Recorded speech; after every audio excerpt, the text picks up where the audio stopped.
नमस्कार दोस्तों, कैसे हैं आप सब लोग। मेरा नाम है विनय रजोरिया और वी आर अकेडमी के यूट्यूब चैनल पर आज मैं एक बार फिर से आपका इस्तकबाल करता हूं। तो दोस्तों, आज जो आप वीडियो देखने वाले हैं वो एक प्री रिकॉर्डेड लेक्चर है, यानी ये मैंने वीडियो पहले ही बना ली थी जब मैं चौसर वाले एमसीक्यूज के बारे में पिछली बार वीडियो में बात कर रहा था। अगर आपने चौसर वाली वीडियो नहीं देखी जिसमें मैंने चौसर के इर्द गिर्द जितने एमसीक्यू क्वेश्चंस बनते हैं, मोस्ट फ्रीक्वेंटली आस्क्ड क्वेश्चंस है चौसर पर और कैंटरबरी टेल्स पर, तो डिस्क्रिप्शन में लिंक है उस वीडियो का, आप मेरा चैनल चेकआउट कर सकते हैं। तो ये वीडियो जो टीएस एलियट पर होने वाली है, उनके साहित्य पर होने वाली है, his poetic universe, about his poetry as well as his essays में कौन कौन से मेजर आइडियाज कॉन्सेप्ट्स दिए हैं, पोएट्रीज की इंपॉर्टेंट लाइंस के जो एग्जाम्स में पूछी जाती है उस पर होने वाली है। तो पहले रिकॉर्ड कर लिया था, डाल नहीं पाया था, इसलिए आज डाल रहा हूँ। आप वीडियो आखिर तक देखिएगा क्योंकि वीडियो के एंड तक जितने भी इंपॉर्टेंट क्वेश्चन एलियट पे बन सकते हैं जो ना सिर्फ जामिया के लिए जरूरी है, आप देखते हैं जामिया के एग्जाम में पिछले साल और प्रीवियस 5 इयर्स में भी कम से कम 4 से 5 सवाल टीएस एलियट के पोएट्री क्रिटिसिज्म पर पूछा जा रहा है, तो वो वाला पोर्शन आपका कवर हो जाएगा। बाकी जहां तक एलियट का दबदबा है इंग्लिश साहित्य में, मॉडर्निस्ट पोएट्री के सबसे अहम कवि माने जाते हैं, तो आप देखते हैं सीयूईटी के अंदर भी चांसेस रहते हैं। इनफैक्ट यूजीसी नेट के लिए भी लोग मुझसे पूछ रहे थे, तो उन एग्जाम्स में भी जरूरी है वीडियो सबके लिए यूजफुल होने वाली है। टीएस एलियट के जो 4 से 5 सवाल आपके आएंगे वो आप बढ़िया से अटेम्प्ट कर पाएंगे, तो निश्चिंत हो जाएंगे आप ये वीडियो देखने के बाद। बाकी वीडियो शुरू करने से पहले दो छोटी सी बातें। एक, अगर आप मेरी वीडियोस कंटिन्यूअसली देख रहे हैं, जो कि मैं जानता हूं आप देख रहे हैं, मेरे चैनल पे 2 लाख से ज्यादा व्यूज क्रॉस करने वाले हैं। So if my videos have been helpful to you, so do think about liking them, subscribing to the channel, sharing with your other friends जो लिटरेचर के शौकीन हैं, जो एंट्रेंस एग्जाम की प्रिपरेशन कर रहे हैं या जामिया आना चाहते हैं, तो उनके साथ आप साझा करिए, उनके साथ बांटिए ताकि उनकी भी तैयारी आसान हो सके। कई दफा स्टूडेंट्स का मुझे मैसेज आता है कि sir, I am really glad that I found your videos but I am really sad as well कि मुझे इतनी देर से पता चला कि ऐसा भी यूट्यूब चैनल है। तो ये शिकायत लोगों की कम हो सके तो मेरी दरख्वास्त है कि आप ज्यादा से ज्यादा लोगों तक भेज सकें जिनके काम की ये चीज आपको लगता है हो सकती है, तो शेयर करना मत भूलिएगा। बाकी बेल आइकन दबाना मत भूलना दोस्तों, क्योंकि कंटिन्यूअसली मैं अपने चैनल पे बुक रिकमेंडेशंस भेजता रहता हूँ, ट्यूटोरियल्स डालता रहता हूँ, लिटरेरी टेक्स्ट समझाते हुए, पोएम समझाते हुए। वेस्टलैंड पर वीडियो बनाई थी, तो साहित्य की दुनिया से जुड़े हुए जितनी भी किताबें उन पे वीडियोस आती रहती है, एंट्रेंस एग्जाम की टिप्स। और ये मैं प्रॉमिस कर रहा हूँ कि क्योंकि मैंने हाल ही में यूजीसी नेट भी क्वालिफाई कर लिया, तो मैं उस पर भी एक पूरी प्लेलिस्ट बनाने वाला हूँ कि आप कैसे यूजीसी नेट का एग्जाम क्लियर कर सकते हैं, क्योंकि एमए और बीए में तो हम आपकी सहायता करते हैं। अब हम कोशिश करेंगे यूजीसी नेट की भी आपकी तैयारी में हम सपोर्ट कर सकें, उसमें एक पार्ट प्ले कर सकें। जल्दी ही जामिया के एग्जाम खत्म होने के बाद उस एक प्रोजेक्ट पे काम करने वाला हूं जहां पर I talk about UGC net को आपको कैसे क्वालिफाई करना है, तो वो वीडियोस के अपडेट्स भी आते रहेंगे, बाकी साहित्य से जुड़ी भी बातें होती रहेंगी।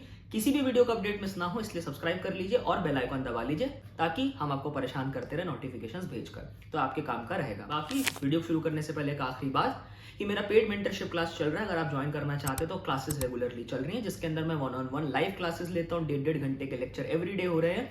तो अगर आप उन्हें ज्वाइन करना चाहते हैं तो डिस्क्रिप्शन में लिंक्स हैं गूगल फॉर्म्स के, आप उन पर रजिस्टर कर लीजिए। मेरी टीम आपसे कॉन्टैक्ट करेगी, we'll explain you the syllabus, the timings, the fees and how you have to go about it. So everything is there. अगर आप मेरे साथ पर्सनली 1-on-1 क्लासेस लेना चाहते हैं, ताकि आप चाहते हैं मैं आपको पर्सनली गाइड कर सकूं और पढ़ा सकूं, न सिर्फ एंट्रेंस एग्जाम्स के लिए बल्कि किसी भी लिटरेचर का टेक्स्ट आप चाहते हैं मैं आपको पर्सनली पढ़ाऊं, तो उनके लिए भी आप रजिस्टर कर सकते हैं, डिस्क्रिप्शन में लिंक्स हैं।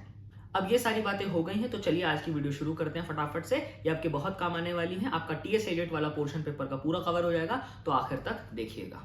अब देखिए, चौसर और गोवर की तो बात हो गई, लेकिन क्योंकि वेस्टलैंड का और एलियट का जिक्र आया था तो मैं आपको बताता हूँ एलियट पे क्या क्या क्वेश्चन आ सकते हैं, क्योंकि मैं आपको एक गारंटी दे सकता हूँ, और अगर आप प्रीवियस ईयर पेपर्स भी देखेंगे कि TS Eliot is one of the topics जिनके बारे में लगातार हर साल सवाल आ रहा है, बहुत इंपॉर्टेंट और अहमियत रखते हैं मॉडर्निस्ट पोएट्री के अंदर, मॉडर्निस्ट क्रिटिसिज्म के अंदर। तो उनके बारे में समझाता हूँ क्या क्या टॉपिक्स आपको आ सकते हैं। तो अब बात करते हैं एलियट के बारे में और एलियट की अहमियत क्या है। आप बिना एलियट को पढ़े हुए एंट्रेंस एग्जाम में मत जाइएगा, नंबर कटेंगे। कम से कम अगर आप 2021 का पेपर देंगे, कम से कम 2 से 3 सवाल, और 2024 यानी पिछले साल के पेपर में भी कम से कम 2 से 3 सवाल एलियट पर हर साल आ रहे हैं। तो टीएस एलियट की मैं बात कर रहा हूँ, लेट्स सी एलियट हमें क्या बताने वाले हैं, उनके बारे में क्या जरूरी है जानना। तो अब आते हैं एलियट पर, और एलियट की डेट्स आप देखेंगे 1888 से लेकर 1965, तो 1888 से लेकर 1965 तक का काल है, जिसको आप कह सकते हैं मॉडर्निस्ट पोएट्री के सबसे अहम कवियों में से एक है। अगर आपको मॉडर्निस्ट पोएट्री को समझना तो 3 सबसे बड़े कवि हैं, यहीं से आपको एक और फैक्ट समझ में आ जाएगा। एक तो है हमारे एलियट साहब, एक है डब्ल्यू.बी. येट्स और एक है एजरा पाउंड। एलियट आप देखेंगे शुरू में यूएसए के थे, लेकिन बाद में यूके की सिटीजनशिप बन गए थे, अंग्रेजी ब्रिटिश बन गए थे। यीट्स बड़े जरूरी हैं, आयरिश थे, आयरलैंड के रहने वाले थे, बल्कि क्वेश्चन आपको आ सकता है यीट्स आयरिश लिटरेरी रिवाइवल वाली मूवमेंट के साथ भी एसोसिएटेड थे। तो ऐसे आप जोड़ जोड़कर पढ़ते जाइए, ऐसे नहीं कि एक टॉपिक पढ़ रहे हैं तो सिर्फ एक ही गधों की तरह पढ़ते रहे। हर टॉपिक से दूसरी चीज़ जुड़ी हुई है, इसलिए मैं आपको एक तरीका बता रहा हूँ पढ़ने का। तो एलियट आप देखेंगे यूएसए के थे, यूके के, हार्वर्ड में पढ़ाई की थी, बहुत ही ज़्यादा वेल रेड इंसान थे, जो उनकी कविताओं में भी नजर आता है, बहुत एकेडमिक इंटेलेक्चुअल टाइप की कविताएं हैं एलियट की। यीट्स आप देखेंगे आयरलैंड के साथ एसोसिएटेड थे, आयरिश लिटरेरी रिवाइवल के साथ थे जुड़े हुए। पाउंड आप देखेंगे यूएस के, अमेरिका के कवि हैं, तो वो भी काफी समय तक आप देखेंगे यूरोप में रहे। पाउंड की जहां तक बात है तो वो सिंबलिस्ट मूवमेंट के साथ एसोसिएट थे, सिंबलिस्ट पोएट माने जाते हैं। इनकी काफी फेमस किताब है कैंटोस। खैर ये थोड़ी एक्स्ट्रा बातें थी जो एलियट का कॉन्टेक्स्ट समय के बारे में, उनके समकालीन लोग क्या लिख रहे हैं। बात आती है एलियट की। तो अगर पहले मैं बात करता हूँ एलियट की पोएट्री की, तो आप देखेंगे एलियट कविताएं भी लिखते थे, नाटक भी लिखते थे, और आप देखेंगे क्रिटिसिज्म भी लिखते थे। और इन तीनों पक्षों के बारे में जो एलियट की शख्सियत का हिस्सा है, उन तीनों पे सवाल आते हैं और आए हैं बार बार। ऐसा नहीं मैं अपने मन से बना रहा हूँ, प्रीवियस ईयर पेपर्स देखेंगे इन तीनों चीजों के बारे में पूछा गया। 2021 के पेपर में भी तीनों एस्पेक्ट्स के बारे में पूछा गया है। पोइट्री में जहां तक बात है तो कुछ बड़ी अहम कविताएं हैं एलियट के। सबसे पहले तो एक जो सबसे ज्यादा जिसके लिए वो जाने जाते हैं वो कविता है द वेस्ट लैंड, जिस पर मैंने काफी पॉपुलर वीडियोस बना चुका हूँ, 4 अपने चैनल पे, काफी सारे हजारों लोग देख चुके हैं, 10,000 से ज्यादा, तो वो आप जाकर देख लीजिए। द वेस्ट लैंड पे मैंने बात की थी, जो 1922 की कविता है, जो जिसके लिए जाने जाते हैं। जैसे April is the cruellest month, उसकी सबसे ओपनिंग लाइन आप जानते हैं, April is the cruellest month. कई बार ओपनिंग लाइंस के भी क्वेश्चंस आ जाते हैं। One of the most important lines in history of English literature, April is the cruelest month, reading lilacs out of the dead land। ये पूरी line शुरू होती है 5 हिस्सों में बटी हुई कविता, काफी लंबी कविता है, तो वेस्टलैंड हो जाती है। इसके बाद एक कविता है ऐश वेडनेसडे, जो कम जानते हैं लोग, लेकिन इस पर कई दफा मैंने ये एज एन ऑप्शन भी देखा है एलियट की काफी लेसर नोन कविताओं में से, लेकिन एंट्रेंस एग्जाम में पूछी जाती है, तो जान लीजिए। इसके बाद जो पोएम जिसका जिक्र बड़ा जरूरी है, उस पोएम का नाम है the love song of J Alfred Prufrock. The love song of J Alfred Prufrock. इस पर जामिया में एग्जाम में क्वेश्चन आया, क्योंकि जामिया के बीए के सिलेबस में एंट्रेंस एग्जाम, तो ये क्योंकि जामिया के बीए के सेमेस्टर सिलेबस में है, मॉडर्न पोएट्री में पढ़ाई जाती है।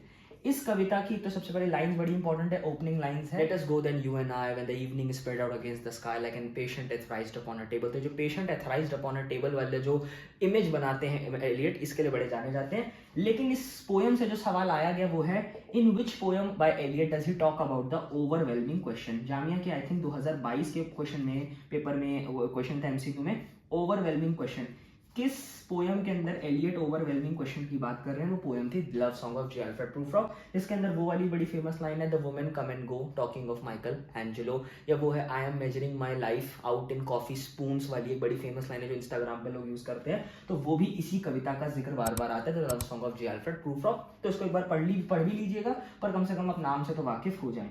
इसके अलावा जो एक पोएम है जिसके लिए एलियट जाने जाते हैं वो है the hollow man. Hollow man उन्होंने वेस्टलैंड लिखने के बाद लिखी थी, जिसको माना जाता है hollow man is like the footnote to Waste Land. Waste Land का सारा सार हॉलो मैन कविता में आपको नजर आता है, जो वर्ल्ड वॉर 2 के बाद, जो वर्ल्ड वॉर 1 के बाद का जो यूरोपीय समाज है, उसमें जो एक होपलेसनेस है, जो नाउमीदी है, उसको वो रिप्रेजेंट करता है। तो हॉलो मैन, ये 4 कविता जरूरी है एलियट के पोएटिक यूनिवर्स को जानने में। अब ये तो हो गई है पोइट्री, लेकिन एलियट अपने क्रिटिसिज्म के लिए जाने जाते हैं, और बल्कि मैं यहाँ तक कहूंगा अगर आपने एलियट का क्रिटिसिज्म नहीं पढ़ा तो पढ़ लीजिए, ना सिर्फ एमसीक्यू के लिए जिसमें आपको क्वेश्चंस आते हैं उनके कॉन्सेप्ट्स के बारे में कि ये टर्म एलियट ने किस एसे में इंट्रोड्यूस किया है, बल्कि आपको एसे राइटिंग में, यानी जो एमए के स्टूडेंट्स है वो ध्यान से सुने, जो एमए के अंदर आपका एसे राइटिंग का एसे लिटरेरी थ्योरी एंड क्रिटिसिज्म है, उसमें एलियट के क्रिटिसिज्म की कोई लाइन आपको दे दी जाएगी और उस पर आपको आंसर लिखना पड़ेगा 750 वर्ड्स में। मैं इसीलिए एलियट्स के ऐसे सारे अपनी पेड मेंटरशिप क्लास के अंदर पढ़ाता हूँ, text bye text line by line analysis करता हूँ। आपको ज्वाइन करना तो पेड मेंटरशिप क्लास ज्वाइन कर लीजिए। बहरहाल ऐसे इसका थोड़ा सा आपको इंट्रोडक्शन देता हूँ कि एलियट के क्रिटिसिज्म में कौन कौन से जरूरी टेक्स्ट हैं, वो आप जान लीजिए तो आपको काफी सहूलियत महसूस होगी। तो जहां तक एलियट के पोएटिक क्रिटिसिज्म की बात है, जो आलोचना उन्होंने लिखी, उसमें कुछ एसेस बड़े जरूरी हैं। एक बहुत ही शानदार ऐसे एलियट का, यानी एलियट की फिलॉसफी जो है कविता को लेकर कि कविता कैसी होनी चाहिए, और मैं मानता हूँ ये लोगों को पढ़ना चाहिए जो एलियट की कविता भी पढ़ रहे हैं, उनको पहले एलियट का क्रिटिसिज्म पढ़ लेना चाहिए, ताकि वो समझ पाएंगे कि एलियट जो कर रहे हैं वो क्यों कर रहे हैं। आमतौर पर एलियट की कविताएं क्योंकि मुश्किल होती हैं, जटिल होती हैं, पढ़ लेनी पड़ती लोगों के, मैंने वेस्टलैंड में बताया था वीडियो में, उसका रीजन है क्योंकि वो समझ नहीं पा रहे हैं कि ये राइटर करना क्या चाह रहा है, उसका प्रोजेक्ट क्या है। तो एक राइटर का जो क्रिटिसिज्म भी लिख रहा है, उसका क्रिटिसिज्म पढ़ना चाहिए समझने के लिए वो आखिर कर क्या रहा है और ऐसा कर रहा है तो क्यों कर रहा है। वेस्टलैंड पढ़ने के बाद आपको लगता है यार क्यों कह रहा है ऐसे, ये ऐसे क्यों लिख रहा है, जो समझ नहीं आ रही है बात, इतना मुश्किल क्यों बना रहा है, इतना फ्रेगमेंटेड क्यों है, क्योंकि हमें आदत है शुरू होगा, एंड होगा, मिडल होगा और फिर एंड होगा। वो नहीं होगा उसमें। और उसका रीजन है क्योंकि एलियट की दर्शन है, फिलोसफी है, मॉडर्निस्ट आर्ट की एक फिलोसफी है जो उनके क्रिटिसिज्म में आपको नजर आती है। तो लोग बिना क्रिटिसिज्म पढ़े जब कविता पढ़ने लगते हैं तो उस पल्ले नहीं पड़ेगी। क्रिटिसिज्म पढ़ लीजिए, आपको समझ में आएगा ये ऐसा कर रहा है तो क्यों कर रहा है। तो एक ऐसे जो मुझे लगता है हर किसी को पढ़ना चाहिए इंग्लिश लिटरेचर से जो जुड़ा हुआ है, उसका नाम है ट्रेडिशन एंड इंडिविजुअल टैलेंट। 1919 का ऐसे है, यानी जब ट्रीटी ऑफ वर्साई की संधि हुई थी, वर्ल्ड वॉर 1 खत्म हुआ था, उसी साल ये ऐसे छपा। टैलेंट, हाँ, इन ट्रेडिशन इंडिविजुअल टैलेंट, यही वो ऐसे है जिसको कई बार लोग जिक्र करते हैं, जिसमें एलियट ने बड़ी मजेदार लाइन कही है कि असली कवि वही है जो 25 साल के बाद तक कवि रहे। 25 साल से पहले तो हर कोई कविता लिख ही लेता है किसी न किसी की मोहब्बत में, पड़ोसन की मोहब्बत में, अपने स्कूल की मोहब्बत में, लेकिन असली कवि वही है जो 25 साल के बाद भी कविता लिखता रहे, जैसे एलियट लिखते रहे। So he says that serious poetry वही है। खैर, ट्रेडिशन इंडिविजुअल टैलेंट एक बड़ा इंपॉर्टेंट ऐसे है जिसके अंदर आप देखेंगे कई ऐसे कॉन्सेप्ट्स हैं जो एलियट ने दिए हैं। जैसे इसी ऐसे के अंदर एलियट ने अपनी डीपर्सनलाइजेशन थ्योरी के बारे में बात किया है। अगर आपको सब समझना है तो मैंने अपनी वेस्टलैंड वाली वीडियो में थोड़ा बहुत संकेत के तौर पे बात की थी इन सब एस्पेक्ट्स के बारे में। तो आई थिंक सेकंड या थर्ड पार्ट ऑफ वेस्टलैंड जो मेरा लेक्चर है यूट्यूब पे, मेरे चैनल पे आप देख सकते हैं।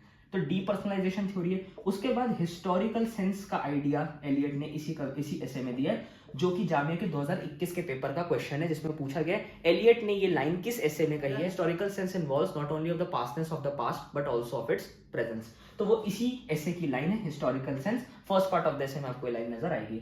इसके अलावा तीसरा, पोएट एज अ कैटलिस्ट का जो कंसेप्ट है, कि कवि का मतलब क्या है एलियट के हिसाब से, वो भी इसी ऐसे में आपको नजर आता है। तो ये 3 चीजें इसमें नजर आएंगी। अब जो दूसरा ऐसे, उसके लिए मैं थोड़ी जगह खाली इसको थोड़ा इरेज कर देता हूँ। तो एलियट्स क्रिटिसिज्म की बात हो रही है एलियट के, तो एक तो ये ऐसे है। जो दूसरा ऐसे है एलियट का, उसका नाम है फंक्शन ऑफ क्रिटिसिज्म, जिसके अंदर एलियट बताते हैं कि भैया एक क्रिटिक को कैसा होना चाहिए। तो आप देखेंगे ये ट्रेडिशन इंडिविजुअल टैलेंट में एलियट बताते हैं कविता को और कवि को कैसा होना चाहिए। वो ऐसे वो लिखते हैं, वो छपता है, कई लोग पढ़ते हैं, फिर एक क्रिटिक होते हैं, वो एलियट को गरियाते हैं, उनको गाली वाली देते हैं कि भैया ये तुमने क्या लिख दिया, बेसिकली डिसएग्री करते हैं एलियट से। एलियट उनके जवाब में, यानी ट्रेडिशन इंडिविजुअल टैलेंट की बात को डिफेंड करते हुए, वो फंक्शन ऑफ क्रिटिसिज्म नाम का एक ऐसे लिखते हैं। जहां तक मुझे याद है 1922 का ये ऐसे है। 1919 में वो लिखा, फिर छपवाया, 1922 में उन्होंने ये ऐसे लिखा, फंक्शन ऑफ क्रिटिसिज्म लिखा। इसलिए मैं कहता हूँ ये ऐसे इकट्ठे पढ़ने चाहिए, और मैं भी अपनी पेड मेंटरशिप क्लास में इकट्ठे पढ़ाता हूँ ऐसे। पहले ट्रेडिशन इंडिविजुअल टैलेंट पढ़ाता हूँ कि वो क्या बात है जो एलियट डिफेंड करना चाहते हैं, और फिर कैसे उन्होंने डिफेंड की अपनी बात। फंक्शन ऑफ क्रिटिसिज्म बड़ा जरूरी, जिसके अंदर वो क्रिटिसाइज करते हैं 2 तरह के लोगों को। क्रिटिसाइजेस रोमांटिक आइडियाज, जिसको आप कह सकते हैं रोमांटिक नोशंस ऑफ पोएट्री, जो वर्ड्सवर्थ और कोलरिज और कीट्स वाला romantic notions of poetry, as well as आप देखते हैं as well as Victorian ideas, especially of writers and critics like Matthew Arnold, वही डोवर बीच वाले। आप देखते हैं मैथ्यू आर्नोल्ड पे कई बार सवाल आते हैं। मैथ्यू आर्नोल्ड भी क्रिटिक और पोएट थे एलियट की तरह, पर उनका एक बहुत फेमस ऐसे है द स्टडी ऑफ पोएट्री, जिसी में उन्होंने वो लाइन दी है जो कई दफा जामिया में पूछी गई है, poetry is the criticism of life. ये आप देख रहे हैं कंटिन्यूअसली ऐसे का क्वेश्चन बनकर आ रहा है जामिया के एग्जाम्स के अंदर। In the MA for last year भी आया था, उससे पहले साल भी आया था। Poetry is the criticism of life, Matthew Arnold की लाइन है, वो किस ऐसे की है, द स्टडी ऑफ पोएट्री।